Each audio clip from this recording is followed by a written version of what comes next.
Well, hello, free people of the Rocky Mountain region. This is Brandon from Free State, Colorado, and I hope you're doing well. Well, I really wanted to make sure you heard about this tragic and heartbreaking story because not only does this need to be talked about, but it really shows the bigger picture of what's happening in Colorado. We have out of state donors, foundations, big moneyed special interests playing in our local politics, getting some people elected that have real world consequences in our communities. So let's dig in. This is from CBS Denver from May 13th, 2025, from the great Sean Boyd. The title is Colorado Prosecutor Offers Unlicensed and Undocumented Teen Probation After Deadly Crash. It says the illegal immigrant teen got probation after killing somebody. Wow. The Arapahoe District Attorney's Office is defending its decision to give probation and community service to a teenager who was driving illegally and in the country illegally when he killed a woman. Yikes. The accident happened last July in Aurora. The victim, Kaitlyn Weaver, was headed home from work when a Jeep, barreling through a residential neighborhood, slammed into her car. The speed limit in the area was 45 miles an hour. Investigators say the driver was doing more than 90 miles per hour. She didn't even see him coming, her dad, John Weaver, said. That's how fast he was going. She was effectively killed instantly. Wow. He says he and his wife, Michelle, removed their daughter from life support 2 days later. How do you fathom that loss? Weaver says his daughter was a born caregiver and volunteered for a suicide hotline before taking a job at a drug rehab center in Aurora. She was really trying to make a difference in their lives every day. She was 24 years old. The suspect was 15 years old and had other kids in the car with him. He was charged with vehicular homicide. There she is right there, this poor, poor young woman. Now, here's where it gets interesting, folks.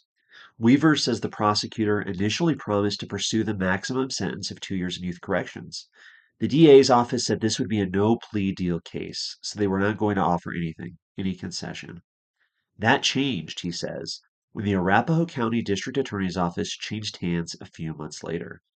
There was an election, folks, and we have a new district attorney in this area, and that is Amy Patton. Under the new district attorney, Amy Patton, Weaver says the teen was offered 2 years probation if he pleaded guilty. Why the change? If he had taken a firearm and recklessly just shot it and killed someone, this would be a different case. They would be pushing it completely differently, Weaver said. There's no difference. There's also no financial liability, he says, despite his daughter's medical bills, which came to nearly $1 million. The Jeep was uninsured, and the juvenile's mom says he took it without permission, so she isn't responsible either. Weaver says the system is broken. Immigration and the criminal justice system, and all these things landed together one day in Aurora, and now I sit here today without a daughter. Wow. Absolutely horrific, folks. This is absolutely crazy. But of course, one of the key things there that I really want you to know about is what changed, right? The previous district attorney was going after this guy, maximum sentence, hopefully a financial liability, but not when Amy Patton was elected. Who is Amy Patton? Well, I've been keeping my eye on Amy Patton for years, folks. If you go to freestatecolorado.com and search for George Soros, you'll see why. So this is a graphic I made 4 years ago, 5 years ago, hard to believe, in 2020. She was a district attorney candidate, thankfully lost back then, but unfortunately Amy Patton did win in 2024. You can see her there with Eric Holder, a very political guy himself. And Amy Patton, according to Tracer, our Colorado Secretary of State's campaign finance website, had received over $5,000 in direct donations from the Soros family and over 26,500 spent from Blue Flower Action. Now, Blue Flower Action has been a Soros PAC before. They gave some good money to that, including $10,000 from Jennifer Soros to Blue Flower, as well as all these other left-wing donors and organizations such as Pat Stryker and Myrtle Chambers. So there you go, folks. Very interested stuff. Of course, Soros has also helped Jenna Griswold and some other candidates there, but really the conversation today is about DAs. We've known George Soros across the country has been supporting these DAs who are relatively soft on crime. And we saw it again last year. And this is from Jefferson County. This is a post I had on X from August 31st, 2024.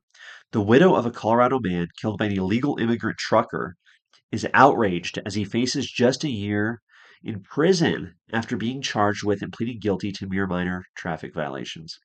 I'm mad that I'm not going to get justice for my husband, devastated widow Deanne Miller told 9 News. Mad because the most this man could get is a year for murdering my husband because the DA refused to charge him with more. I lost the man I've been with since I was 17.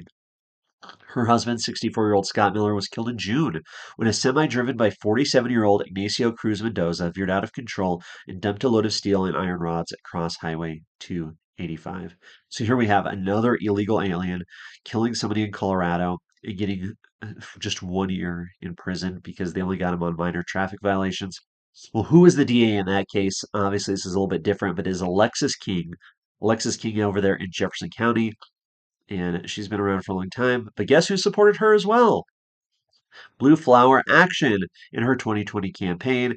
And one of the big donors to Blue Flower Action is, if you can see it here, is Jennifer Soros, who gave $10,000 to it. So, I mean, the Soros family, all these left wing donors are really trying to get involved in DA races for the purpose, it seems, of allowing these illegal immigrants to get off easy. It's hard to believe that this is happening. Why? Why are they allowing this to happen? It is absolutely crazy.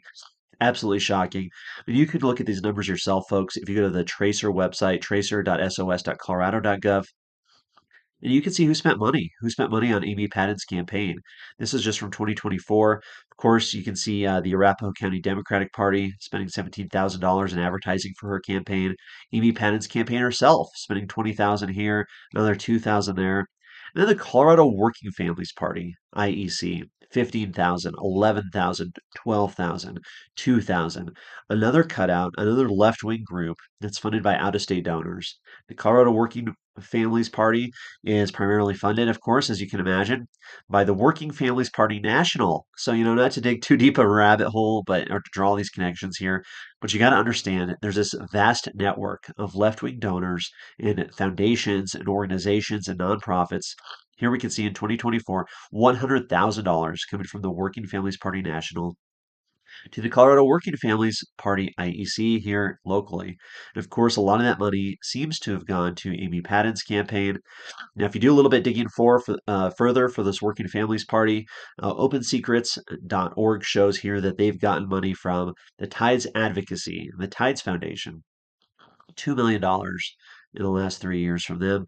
That's shown here. Actually, $3 million if you add it up, even more than that, I'm sure. In an old Reuters article, of course, you get Soros back at it again, who has given, from 2011 article here, who had given $3.5 million to the Tide Center. The Tide Center is so connected to all of these anti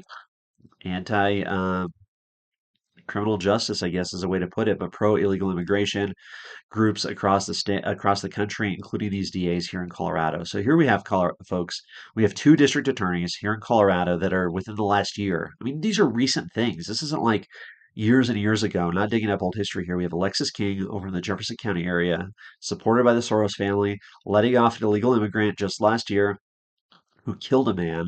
And now here in Colorado, we have Amy Paddon, another Soros-funded DA, letting off this illegal immigrant teenager after murdering this poor young woman. I mean, it's absolutely shocking. Of course, this has started making national headlines. This is from the Blaze, May 15th, 2025. Illegal alien teen in blue state avoids jail time despite killing woman in car crash. Yeah, absolutely crazy there. You can read this. I'll have all the links at freestatecolorado.com, of course. Very important information. This is stuff we got to pay attention to. We got to dig in and we got to understand who these people are. There's also a great editorial from the Gazette, gazette.com, from just 5 hours ago, recording this here on May 22nd, 2025. New DA coddles a killer, defies justice, betrays public. I just want to read a couple headlines here, a couple lines. In a development igniting a national outrage last week, Arapahoe County's newly elected district attorney, a progressive advocate of alternatives to incarceration, sought only probation and community service for an illegal immigrant teen who killed 24-year-old Kaitlyn Weaver in a horrific crash in Aurora in July. We won't go through those details there, but the slap on the wrist was meted out by freshman Democratic DA Amy Paddon in a betrayal of the victims, the community, and the concept of equal justice. Paddon's campaign for district attorney of the 18th Judicial District last year was built on a platform of leniency, prioritizing alternatives to incarceration and protecting vulnerable populations. It's the familiar verbiage of the justice reform movement, whose dogma drove Colorado's Democratic legislator to slash sentencing and downgrade criminal penalties statewide. Paddon's 2024 campaign website, amypaddon.com, was abruptly shut off to the public Thursday as this case became national news. We were able to access a cached version of the site, revealing her priorities. She pledged to reduce over incarceration and remedy racial inequities inherent in our criminal justice system. It's a soft on crime ideology worthy of a run for public defender, not DA. As social media erupted with fury, calling her decision outrageous and a disgrace, she likely realized her campaign promises were now liabilities and cut off public access to her site. Her campaign's focus on shielding vulnerable populations and reducing incarceration reads like a blueprint for the upside down justice applied in this case. So there you go, folks. You have Soros funded, left wing funded DAs here in Colorado. And this is something we need to pay attention to. People like Amy Padden and Alexis King need to be driven out of office when they're up for election next time. So pay attention, get involved. Really appreciate you joining me. Check out freestatecolorado.com for more videos, more content. I got a lot of plans leading up to the 2026 election, and I hope you're along for the ride. Well, thank you and take care.